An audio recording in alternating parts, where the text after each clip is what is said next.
Hello everyone, today we are going to learn basic Ibis Paint X tutorial how to use texture brush.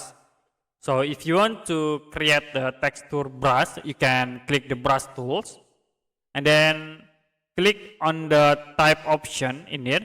Now you can change for the texture patterns. We use the default and you can click. This is for basic and this is for originals. You can sign in into your account or you can import from another brush tools. So in here I will use the basic as example. Like you can change into this cloth texture and then you can change for the opacity at this point.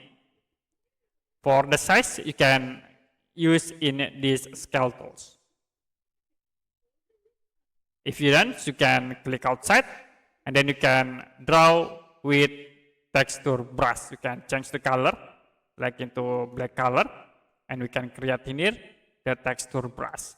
To change again, you can click this brush option. Like I will change into another like this gauze and then you can change for the scale and you can apply into your drawing. Okay, that's it for basic Ibis Paint X tutorial, how to texture brush.